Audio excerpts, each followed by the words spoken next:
Pregnancy एक ऐसा time है जब हम रेगुलर बेसिस पे माँ और बच्चे दोनों की हेल्थ के लिए क्या चीज़ें अच्छी है, क्या चीज़ें बुरी है, उसके लिए उन्हें टिप्स देते हैं। कौन कौन से खाद्य पदार्थ माँ को खाने चाहिए, कौन कौन से खाद्य पदार्थ अवॉइड करने चाहिए, कौन कौन सी चीज़ें से माँ और बच्चे दोनों की हेल्थ को फ़ायदा होगा, किससे नुकसान होगा। तरह तरह की एडवाइजेज हम उन्हें देते हैं।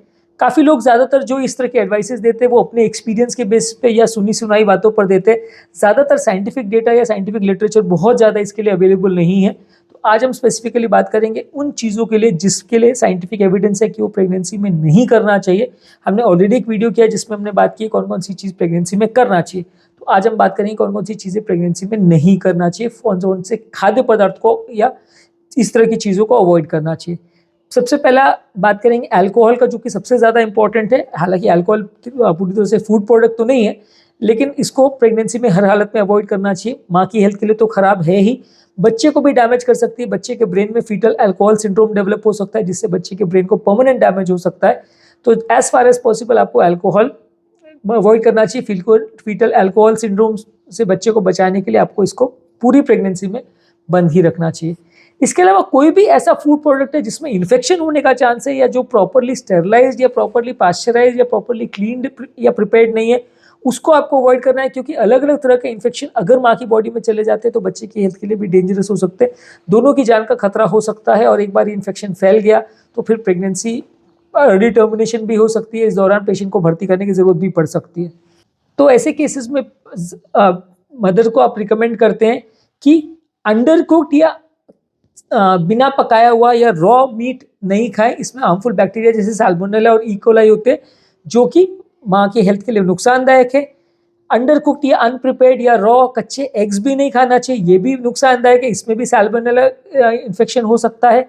इसके अलावा अंडर कुक्ड या कच्ची फिश भी नहीं खाना चाहिए, इसमें भी हार्मफुल बैक्टीरिया और पैरासाइट्स हो सकते हैं, जैसे कि सुशी और साशिमी। ये सारे फिशेस जो है, अगर इनको आप कच्चे उसमें खाते तो ज़्यादा नुकसानदायक है। ज़्यादातर कोई भी फिश जिसमें कि हाई मर्क्यूरी कंटेंट हो, जैसे sword fish, shark, king mackerel और टेली फिश, ये सारे फिश को भी अवॉइड करना चाहिए। इसमें मर्क्यूरी कंटेंट ज़्यादा होता है, तो ये माँ की हेल्थ के लिए अच्छे नहीं है। माँ और बच्चे दोनों को नुकसान पहुँचा सकते हैं। इसके अलावा डेली मीट, यानी कि जैसे टर्की का मीट है, सलामी है, हैम है, इसमें कुछ हार्मफुल बैक्टीरिया जैसे कि लिस्टीरिया होता है। अगर ये माँ को दिया जाता है तो इसमें बच्चे को नुकसान हो सकता है, अबॉर्शन हो सकता है, बच्चा मृत पैदा हो सकता है, स्टिल बर्थ हो सकता है। तो इसलिए एज फार एज पॉसिबल इस तरह की मीट्स को अवॉइड करना चाहिए। और अगर ले भी तो इसको प्रॉपरली स्टीम करके, प्रॉपरली गर्म करके, प्रॉपरली क्लीन करके उसके बाद ही लीजिए, क्योंकि अगर इन्फेक्शन फैल जाता है तो जान का खतरा हो सकता है। इसके अलावा सॉफ्ट चीज़ जो है वो, उसमें भी लिस्टीरिया होता है, तो सॉफ्ट चीज़ भी ना ले। इसको भी प्रॉपर हीट करके, स्टीम करके उसके बाद ही ले तो ज़्यादा अच्छा है। अनपेस्चराइज, अनक्लीन डेयरी प्रोडक्ट्स भी नहीं ले। दूध से बने हुए प्रोडक्ट या कच्चा दूध या चीज़, इस तरह की चीज़ें भी ज़्यादा ना ले। इसमें भी बैक्टीरिया, लिस्टीरिया, साल्मोनेला, इकोलाई, इस तरह के प्रोडक्ट्स हो सकते हैं। तो प्रॉपरली दूध को भी पास्चराइज करने के बाद ही लेना है। चाय और कैफीनेटेड प्रोडक्ट्स भी as far as possible avoid करना चाहिए, क्योंकि इससे भी मिसकैरेज का चांस बढ़ सकता है, और इससे भी बच्चे का बॉडी वेट कम हो सकता है, बच्चे को नुकसान हो सकता है। तो एज फार एज पॉसिबल आपको कैफीन कंटेनिंग प्रोडक्ट्स भी कम लेना चाहिए। उसी तरह प्रेगनेंसी के दौरान अस्पार्टेम और सैकरिन जैसे आर्टिफिशियल स्वीटनर्स भी नहीं यूज़ करना चाहिए। नेचुरल स्वीटनर जैसे कि हनी है, मेपल सिरप है, या सिंपल शुगर अगर आप यूज़ करें तो ज़्यादा अच्छा है। नहीं तो ये दोनों ही माँ और बच्चे दोनों की हेल्थ के लिए अच्छे नहीं है, नुकसानदायक हो सकते हैं। इसके अलावा कोई भी रॉ स्प्राउट्स या अंकुरित चीज़ें हैं, जो आप स्प्राउट्स या अंकुरित दाने वगैरह खाते हैं, उसको भी कच्चे नहीं खाने चाहिए। इसमें भी बैक्टीरिया हो सकता है, साल्मोनेला, इकोलाई हो सकता है। तो उसको भी आपको प्रॉपरली स्टीम करके, क्लीन करके उसके बाद ही लेना चाहिए, नहीं तो नहीं लेना चाहिए। कुछ अनक्लीन वेजिटेबल्स वगैरह की भी जहाँ तक बात करें, उसमें भी वही प्रॉब्लम है कि अगर आपने प्रॉपरली सब्जियों को धो के नहीं लिया, या फलों को भी आप बिना धो के लेते हैं, तो उसमें भी इन्फेक्शन होने का चांस हो सकता है। फलों पे काफ़ी बार पेस्टिसाइड्स और केमिकल्स का भी छिड़काव होता है। ये भी अगर प्रेगनेंसी के दौरान माँ के पेट में जाते हैं तो माँ और बच्चे दोनों को नुकसान कर सकते हैं। इसके अलावा प्रोसेस्ड फूड्स है, जैसे कि फास्ट फूड है, जंक फूड है, पैकेट स्नैक्स है, या शुगर कंटेनिंग ड्रिंक्स है, सोडा है, इस तरह के ड्रिंक्स भी माँ और बच्चे दोनों के लिए नुकसानदायक है। इससे वजन भी बढ़ता है, बच्चे को भी कोई न्यूट्रिशन नहीं मिलता। ओवरऑल हेल्थ के लिए सारी चीज़ें नुकसानदायक है। प्रेगनेंसी खत्म होने के बाद इसके बाद बॉडी वेट करने के लिए फिर से जद्दोजहद करनी पड़ती है। फैट कंटेनिंग फूड्स भी बुरे हैं, बहुत ज़्यादा हाई फैट कंटेनिंग फूड जैसे फ्राइड फूड है, फैटी मीट्स है, फुल फैट डेयरी प्रोडक्ट्स है, यानी मलाई के साथ अगर आप दूध वगैरह लेते हैं या उससे बने प्रोडक्ट्स लेते हैं तो प्रेगनेंसी के दौरान ये डायबिटीज़ भी कर सकते हैं, प्रेगनेंसी के दौरान ब्लड प्रेशर भी बढ़ा सकते हैं, वजन बढ़ा सकते हैं और ओवरऑल लॉन्ग टर्म बाद में उस फैट को कम करना माँ के लिए नुकसानदायक हो जाता है। पेशेंट हमेशा के लिए मोटा या ओबीस हो जाता है। कई फीमेल्स में आपने देखा होगा कि प्रेगनेंसी के बाद वजन को कम करने में उनको बहुत दिक्कत आती है। इसके अलावा बहुत ज़्यादा सॉल्ट भी आपको नहीं लेना चाहिए। बहुत ज़्यादा सॉल्ट लेने से या सॉल्टी स्नैक्स लेने से या इस तरह के फूड प्रोडक्ट्स या प्रोसेस्ड आइटम्स जिसमें नमक ज़्यादा है उनको लेने से भी हेल्थ बुरी होती है, उससे भी ब्लड प्रेशर बढ़ता है।